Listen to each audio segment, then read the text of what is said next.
with Malika Andrews, live from Los Angeles. The dog days are over. The All-Star break is over. So the home stretch is going to be fascinating to see. Cunningham. Oh! Left hand. Cunningham. It's filthy. Oh, he went on Mooney on him. 2 straight blocks. James Harden on the run. Harden alley-oop. Oh! Showtime. 54 consecutive free throws made. It's a one-point game. We're going nowhere right now. Oh, my goodness! He has made the last 4 field goals for Houston. Shot clock's down to 3. Oh, my goodness! 19 years and running. Oh, yes, the NBA is back, baby. We all needed a break, right? But 10 games on the slate last night, and now we're going to get to break it down. We're in the home stretch of the NBA season, and tonight on ESPN, fresh off his All-Star MVP, Anthony Edwards. He is back in action, and then we get the battle for Los Angeles. Kawhi Leonard and the Clippers, they have a chance to claw. See what we did there? They're way back to 500. They're going to have to contend, though, with the Lakers. Their big three. They were go for just the 11th time all year. And since we're talking Luka and Ant, the latest MVP straw poll, it's been released. Who's closing the gap in the final sprint of the season? NBA Today starts right now. And Shanae, yes, clear 7th Avenue. Beep, beep. We need to clear West 34th Street because vroom, vroom, the motorcade is rolling through. He's not just rolling through. He has a parking spot there. He has a parking spot at Madison Square Garden, and that is where we go now. GQ recently did a story with Cade, and he says, I want to be on the Olympic team coming up. I think I am the best player in America. And Shanae, he showed that. His performance, it was reminiscent of that. Yeah. Starting with setting up his big man. This decision. Yeah. Split. Gotcha. Banana split. Hey. What a finish there by Cade. And the flex. Putting on a little bit of a this show meant there. something to him. And then letting everybody know it as well. And then Cade. Oh, man. Crossing up Sohan. Oh, man. No way. His series against New York. And I think this deserves a little bit of a closer look here because Cade, he was the king of New York last night. He made franchise history, right? He became the first Detroit player with 40 points, 10 dimes, 5 threes in a game. Wow. And he finished his Manhattan masterclass with his second 40-point, 10-assist game of the season. And with that, he joins Hall of Famer Isaiah Thomas as the only Pistons to do that multiple times in a single season. So already in an elite class there in Detroit history. And today we don't see visiting players throw garden parties like this very often, we don't. Right? He's just the third visiting player with a 40-10 game along with Allen Iverson and LeBron. Here's his head coach, J.B. Bickerstaff. I mean, he's a superstar, and there's no doubt about it. You know, it's hard for me to think of 5 guys in this league that does more on both ends than he does. He never says no. He never complains, you know, and he goes out and gets the job done. Superstars are people that impact winning at a level that he has. A lot of games mean more for different reasons and stuff. Obviously, this was a great performance. I'm very happy with how I played last night, or tonight, how the whole squad played. Big win for us, missing our big fellas and stuff. Cade's a great player, and obviously we scout against him, and he's obviously our priority. But great players have big games. You didn't slow them down fast enough, or even at all. High praise there, particularly from J.B. Bickerstaff, as we say hello to our NBA champion, Iman Shumpert, our reporter covering the Pistons for us, Vince Goodwill. Vince, I want to start with you here because you were in the building. You talked to Cade after he put on a show. What did he tell you? Well, we talked to Cade earlier in the preseason about MVP aspirations, and he said all of those things have to come in the vein of winning. I don't want to talk about MVP right now. So after he finished his media session, I said, hey, is it time to revisit that conversation? And he said, I don't want to campaign for myself. You guys as the voters should be able to see who has an impact on winning. And then a few seconds later, he said, I think I am the MVP. And I don't care if you disagree with me. And I think the numbers are starting to bear that out. Numbers are starting to bear that out. I mean, Shanae, do you agree? Look, I understand that there are some, game requirements amongst the favorites in MVP with SGA and Jokic, but you should create some room for Cade in the conversation. That was a statement win yesterday. And I mentioned that he can flex all muscles when he plays because he can play any position. He brings the ball up. We have a couple of plays right when he was on a heater. You can see the flames right there. Cade has really developed his game alongside his team. They have an NBA best record, 41-13. They're trying to protect home court for the playoffs, but look at how many points he has created. A masterclass, 73. Again, top in assists, masterful in how he controls the scoring. He just is a one-man show at this point. Yeah, and really, folks, we're starting to pay attention to what Detroit is bringing, not just as a regular season story, but something that we could see deep into the postseason. Because, Shump, as the jerseys behind you indicate, I'm sure you saw plenty of players try to make a statement in the Garden during your time with the New York Knicks. What kind of message did Cade send to the rest of the league last night when he does something like this? I think Cade Cunningham sent a message to the New York Knicks that he has no fear of them, and he is not really bothered by seeing them in the playoffs. I think he's been thinking about it all summer, and I'm going to be honest, as a guy that played for the Knicks and a guy that goes to support the Knicks as much as I can, I do not want them playing Detroit. I would much rather somebody else take them out if I'm the Knicks. I say this because of the matchups. We start talking about matchups again. When you look at Detroit on paper, you start to say they don't have bona fide scorers around Cade Cunningham. Right. But when you go into a game and you know that JD's sitting out, they got other guys sitting out, and Cade Cunningham comes in there and his eyes light up, and he go off for 40 and 10, and everybody's bouncing around, everybody's having fun, I don't want to see the man in the Garden no more. So somebody else, please get them out the way. I don't want to see them match up with them. Especially because it's not just one game, right? When you look at the New York Knicks over the course of the season, they have struggled with these Detroit Pistons here. You can see the point differential over the 3 games that they've played here. Vinny, you're in the Knicks locker room. You're talking to players here. Do you get the sense that the Knicks have just a Pistons problem, or are they talking about something larger that's brewing for a team that has really lofty playoff expectations? Yes.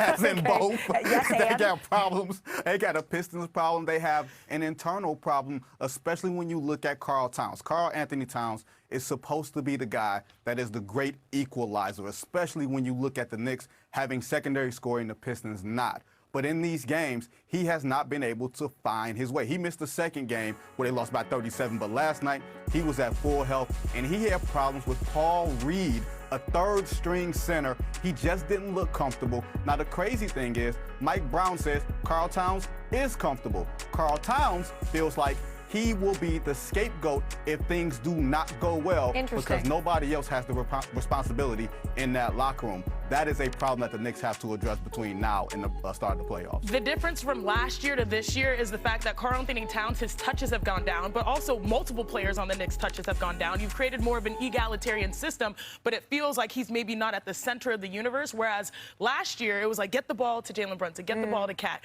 Now it's more of an offensive system that involves everyone, but this is where I get a little bit frustrated because he is someone that is tremendously talented. He's someone that can score on the post, that can knock down a 3. He was, a couple years the best proclaimed shooting big man in the entire association.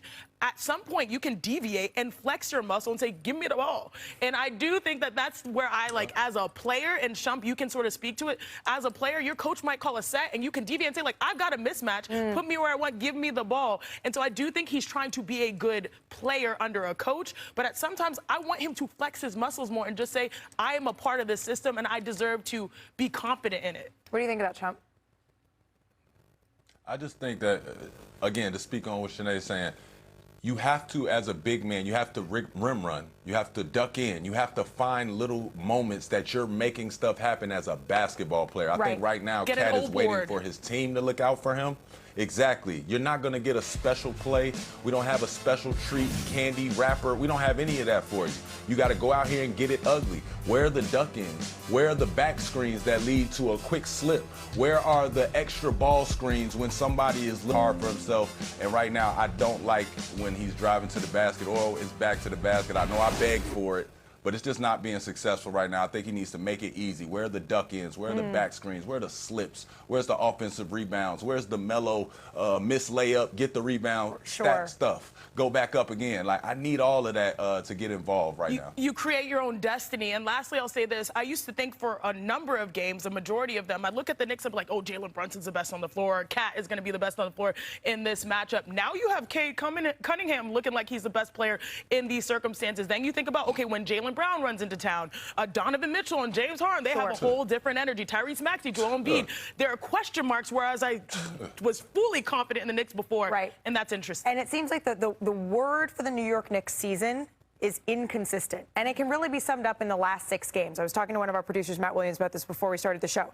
Last 6 games, win in double overtime against the Nuggets, right? And then they lose by 38 to the Pistons, but no OG or Karl Anthony Towns. Okay, that's fine, right? Win by 22 against the Celtics. Okay, the Knicks are back, baby. Then lose in overtime against the Pacers. Win by 49 against the 76ers. Okay.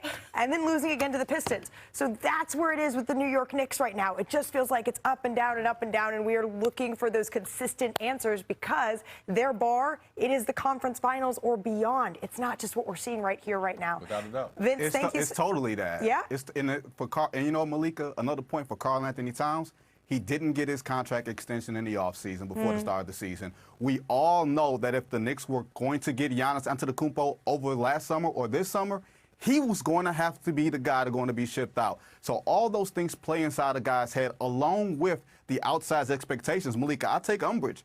The Knicks' ceiling is the NBA. Is only the NBA Finals. Conference Finals got somebody fired last year. I don't think Conference Finals is the ceiling. That's the floor. Vince, Sinead's rubbing off on you here with using umbrage here in our first block on NBA Today. My friend, we appreciate you. I know you were up late on the East Coast, so you might have missed this one back on the West Coast. We had a game between the Nuggets and the Clippers here, Sinead. Yes, We're going to pick this one up in the middle of the third quarter.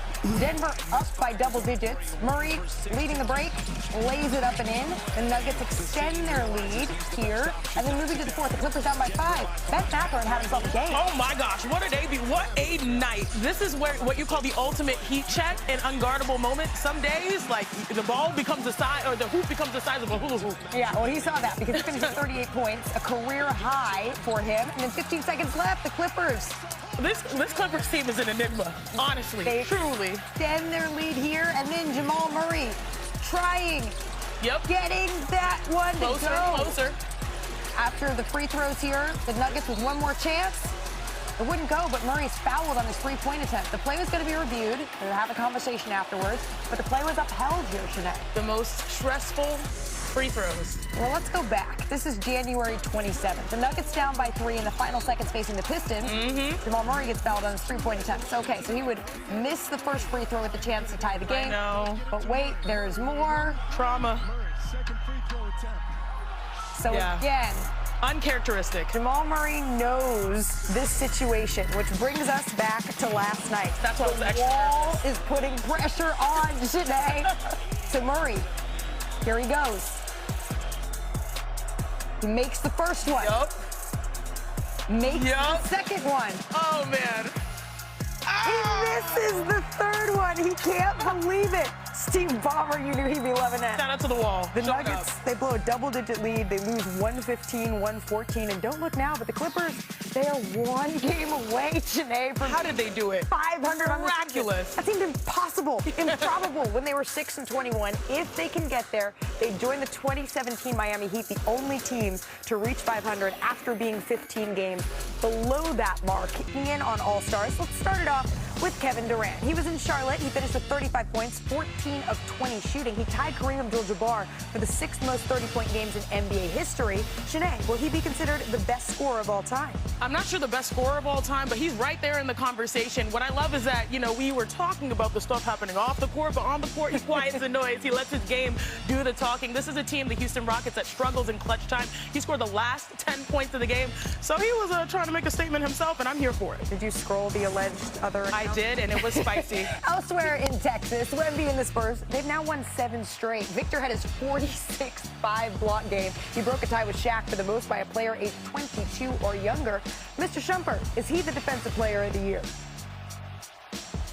I think it's starting to shape up and look like it. And if Rudy Gobert is any indication of what you have to do to qualify for Defensive Player of the Year, I sure think Victor checks all the boxes. We need a sound button for that. Pew, pew, pew. And to the Bay, that's where Jaylen Brown recorded his 3rd triple-double this season. This was before the 4th quarter even got started, Sinead. The Celtics have won 7-8. How dangerous is Boston? I don't want to see them because that Missoula system and JB playing at an MVP level is amazing. What was it? 15 rebounds, 13 assists. These are just like, he's just fine-tuning the other aspects of his game. Salute to the man. If you told me that we're going to be in Boston in June, I wouldn't say you're wrong. And sticking in the East, Donovan Mitchell, though, might have something to say about that. The Cavs won their 6th game in a row. They routed the Nets by a ho-hum 28. Mitchell led the way 17 points in just 21 minutes. And don't look now, but Cleveland 4-0 with James Harden in the lineup. So let's just take stock in that, shall we? Because since he joined the team just 13 days ago, not even 2 weeks, the Beard has averaged just over 18 points, 51% from the field, and just under 9 assists per game in the 4 games that he has played with the Cavaliers. And now they currently sit in 4th place in the East here, Shanae. They have the longest win streak in the conference. What has been so successful? Cleveland, this is for you. Cleveland, you need to lock in, because when you look at the standings in the East, as you mentioned, they're 4th, right? They're only a game and a half back from that 2 spot. And that 2 spot is very important. Let's play with this circumstance of them making it all the way to 2. Why can this happen? Well, if you look at the Cavs right now, if they want to be nice to me, perfect. They have the 8th easiest schedule. They can move up. They're the hottest team in the East. They've won 6 straight, the longest win streak in the East. Who would they have to surpass here? They'd have to surpass the New York Knicks, who, by the way, have the 10th toughest schedule. All right. And then they'd have to surpass the Boston Celtics, who have the 4th toughest schedule. So if you're trying to make your way all the way up to 2, this is important, because then you can have home court advantage when you're facing these other squads. Is that the ingredient, though, Shump, that you are seeing that this Cavaliers team is missing? Because we know that this is a group that, as much as they do in the regular season, it's all measured in May and June for this team. Yeah, I initially didn't see it happening this way, but I think that adding a James Harden has given them a tremendous amount of confidence to turn the corner. I think it does nothing more than excite the guys around him. Donovan Mitchell is playing better. Evan Mobley is playing better. Sam Merrill's playing better. Ja is playing unbelievable. But we knew that. We know who pairs with James Harden is going to be successful under that rim. But when you finally get to see it roll and you see the confidence that he brings them, it starts to make me smile and think maybe we see more Detroit Cav thing than the Knicks. Maybe. I don't know. But I really do like what James Harden is doing to that ball club.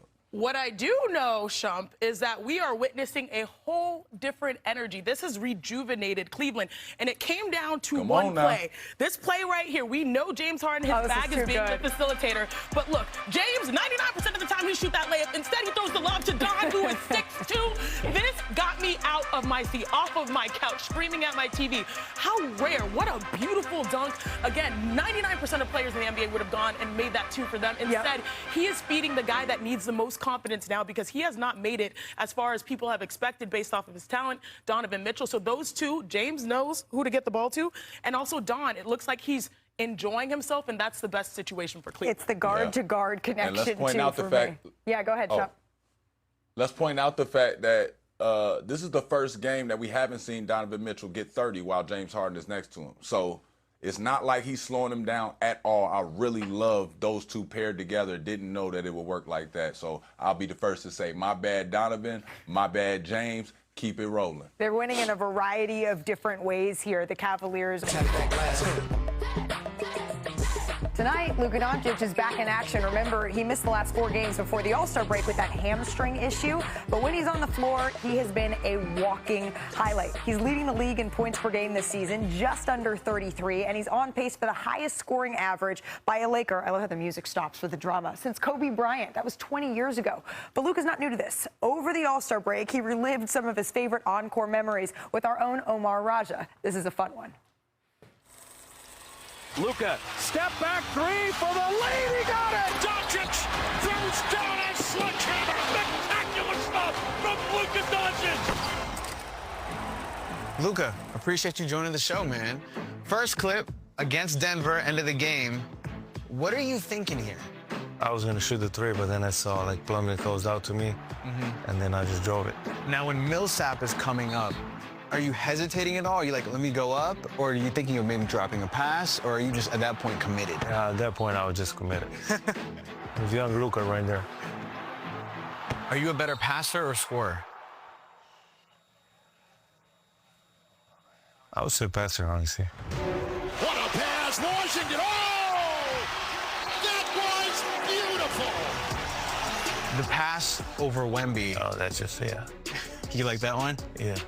I like it. I just, like, sometimes I just don't think, I just do stuff. But when you see Wemby down there, you know, it's obviously going to be hard for a layup. Is there anything you're keeping in mind with Wemby just being so big? Of course, that's what, I mean, I think if it's not Wemby, I will go off for a layup. But since it's Wemby, it's kind of hard. How do you practice this? You don't. I think just feeling, you know. Doncic pulls up, three-pointer. Bang! Bang! Doncic wins the game at the buzzer. This is the one where it was just an iconic play. The moment you get the ball, what is everything you're thinking? I mean, first of all, I see if they're going to double, but I saw nobody was coming. You know, normally this point in the game, I get the double team, so I just, you know, wanted to get my go-to move. Yeah. And I know I was confident in that. Everyone shoots step backs now, but it feels like you're the best in the league at step backs. So what makes the perfect step back? You know, balancing, I think, is very important. The balance got to be good, especially going back. And then the amount of separation you make with the step back, you know, I just try to make it as long as possible. I'm curious, do you have a favorite highlight? Because I remember this, I was at this game. Media's not supposed to react. It was the first time in 10 years I've yelled. I would say this was my favorite moment. Doncic maneuvers for the lead. Got it! What a shot! Dallas has taken the lead. You want Gobert to switch on D, right? Is there something you saw during the game where you're like, this is the mismatch I'm having success with? I mean, it's just like, you know, I like centers on me, especially if they're going to switch. You know, they have normally slower feet than the guards. Right. And I usually have the best defender on me. So I wanted that switch, you know, because centers are a little bit slower than guards. In the early days of Luka, you were very smiley and just happy to be here. And then we got Luka now, who's maybe the best trash talker in the NBA. It's like you and Draymond. When did that change?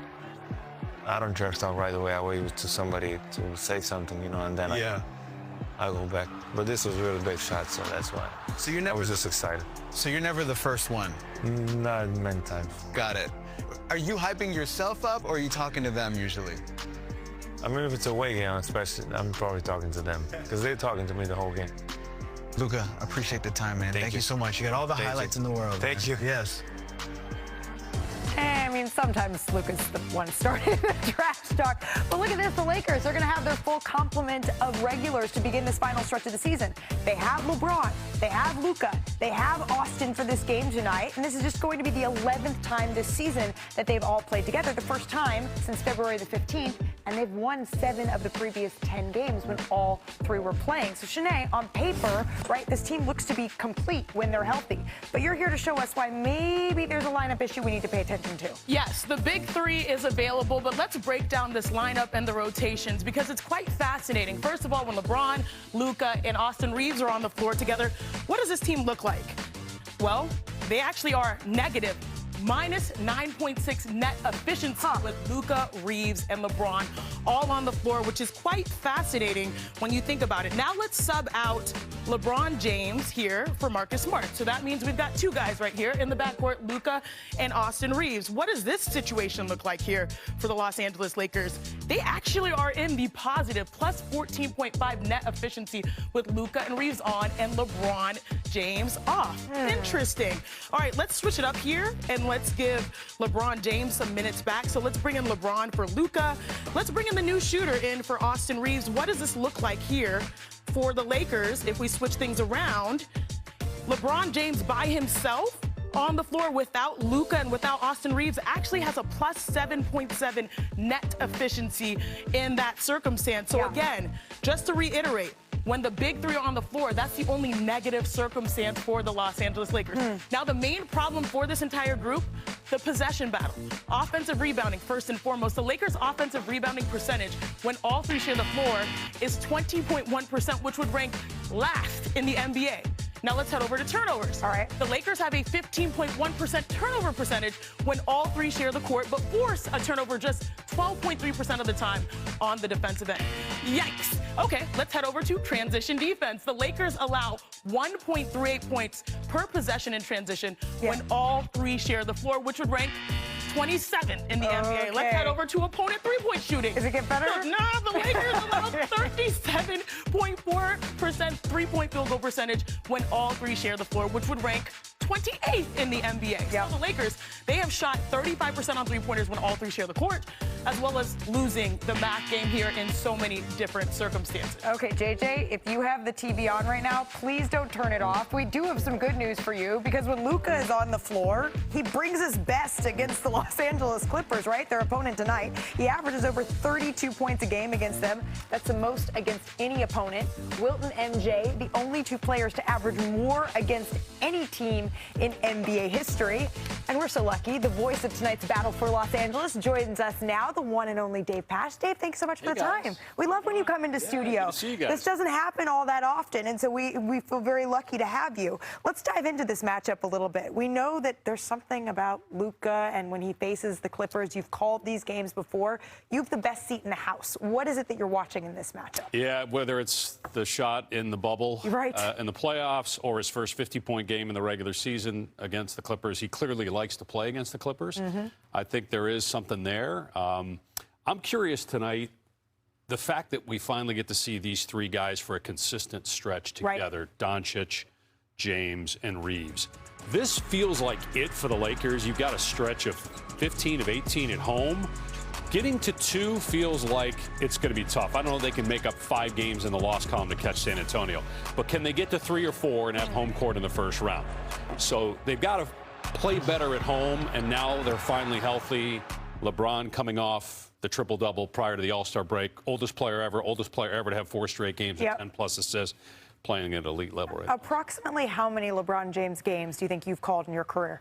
So it's my 20th year, 20th or 21st. So, yeah, I mean, it's been a lot. I mean, over 100. I remember doing a game in Chicago his first year. I was actually doing it with Bill Walton. And I remember it because I think it was LeBron. It may have been a teammate, but it was back when they were all wearing the headbands. Somebody took the headband off, threw it towards the scorer's table. I was just happy to be on the NBA, happy to be sitting next to Bill Walton. And he starts yelling, that's a technical foul. You can't do that. You're throwing an item off your head. And I just let him go. I didn't say anything. I just let him go on for about a minute. And finally, Mike Tirico scolded me after. Just a minute for Bill? It was just a minute. We had to go to commercial. So that was the only way to stop. And you didn't take the headband and maybe just like try. He wanted to. It wasn't tie-dye, though, so it really probably didn't go with that. But I imagine, and we're talking about the oldest player to have a triple-double right before the All-Star break. It feels almost wrong to then say, well, how many more do you think you're going to be able to get to call? But when you sit down in, whether it's here in LA or when you're calling a Lakers game now, does that cross your mind at all? A little bit. We're going to be back here for the Knicks game in a couple weeks, probably for that one, because I think after that, until the playoffs, I'm not sure that I have another Laker game. So my guess is I'll be thinking about it. But I don't think this is it for him. So it's hard really to go there. I'm excited for that one. I'll be on the call for that with you. Shanae and I, Dave, we have a little bit of a complicated relationship with the Clippers, right? Because there's so many times you get really excited for this team, what Kawhi is doing, what he did at the All-Star game. I mean, where are we with them right now, Shanae? So it's funny. Anytime something goes good, I hold my breath because I feel like something bad is coming with the Clippers. Right. So where are you? What are you watching most closely with them in this game, this new-look Clippers team? The Zubats trade shocked me because, and then they still won last night. I don't know how they're going to rebound without Zubats. And who's available? The way that Ty Lue has this team playing right now, and Jeff Van Gundy deserves a lot of credit, too, for that defense. The fact they have the best record in the NBA, and they've had guys, I mean, Derek Jones has been out. So now you're trying to implement Mathurin, who clearly can go get you 30-plus. He's done it now a couple times this year. I'm still bullish on the Clippers. Maybe I shouldn't be, but I feel like they could get into the playoffs and do some damage. I know you've seen LeBron James multiple times. What do you make of Kawhi's play as of late? It's the best I've seen him play. It's saying a lot because he's been Finals MVP twice with 2 different franchises, but it feels like he's taken it to a new level this year. What makes you say that this is a team, a Clippers team? Because Shanae and I were about to leap again. We're listening to you, Dave. I think because of him, Malik. I think it's him. Again, when they went to the conference finals, he got hurt, didn't play in that series. But if he continues to play like this, and we still don't know the results of the investigation and what that might mean for him and the Clippers down the stretch, but if he keeps playing like this, You got to stop him in the playoffs. And when he's playing as well as he is right now, both ends of the floor, plus as much as he gets to the line, career high in free throw shooting, career high in scoring, you got to stop him. You got to beat him 4 times. Yeah. It's going to be tough. He's not a player that tends to beat himself. You have to be the person to stand in his way. Shanae, we're back. We're going to dip our toe in the Clippers water. We won't jump in. Yeah, but that was a very, we hear you, and, you know, tonight is going to be an interesting one, the battle for Los Angeles. Dave, thank you for spending a little bit of time with us here in studio. See you guys. And you're going to be able to hear Dave tonight in our ESPN doubleheader. But first, we have the Mavericks and the Timberwolves. That's at 7:30 Eastern. Then you get the Clippers and the Lakers, and that's where you're going to hear the great Dave Pasch, DB, and George Sedano. And with that, it's time for Shoot Your Shot. It's brought to you by DraftKings Sportsbook. Shanae, who are we riding with? So with no Cooper Flag, I'm going to have a big game for Anthony Edwards. I like in the Battle of LA, Kawhi's been on a heater. LeBron James, he's only got to get over Dave said so. exactly 21 points. Accurate. It's been a predictor the last few years, and today we have a new installment. So let's not dance around the poll anymore and get right to it with the man himself. Tim Bontemps, what did you learn this time in the straw poll? Well, Malika, we learned that once again, for the 4th straight time going back to this time last season, Shai Gilgeous-Alexander, the Oklahoma City Thunder guard, is atop the poll, and by a pretty big margin. And I think the big reason for that is because of the 65-game rule and the impact that could have on awards. This became the first straw poll I've done ever, going back to 2017, that Giannis Antetokounmpo did not get a vote. Wow. That's because he is not eligible for end-of-season awards anymore, because he has fallen below the 65-game limit. And Nikola Jokic, the gap between he and Shai Gilgeous-Alexander got bigger between his first and second polls, I think in large part because he missed those 16 games with that bone bruise in his knee, putting him just 1 game away from being at the limit to prevent him from falling out of awards eligibility. And I think that played a part in the minds of voters over the last few weeks. And I think if Jokic can stay healthy, and by the way, if Shai can stay healthy, he's out for at least another week, as we know, with that abdominal issue he's been dealing with. He's going to be up to double-digit games missed. That could potentially open the door for other guys to get in the mix. And it also could leave Nikola Jokic, I think, with a chance to get all the way back into this race if he gets back to playing the way he was before he got hurt and stays healthy the rest of the way. Okay, so in full disclosure, of the 100 voters that do the straw poll, I'm one of them. I don't actually vote for MVP, but I vote for Tim Bontemps. There you go. And I voted for Nikola Jokic first in my straw poll. Shump, do you agree with the 100 voters here that put Shai Gilgeous-Alexander first, followed by Nikola Jokic, and then we saw the rest of the results there? Well, I wanted to. I started off this way. And then? But no.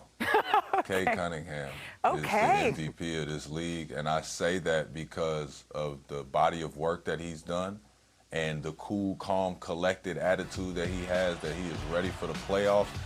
The way this kid is developing, how fast it's happening, the way his team trusts him, the way J.B. Bickerstaff trusts him, the city trusts him, and then he walks into Detroit and gets that big statement win, then calls himself the best player.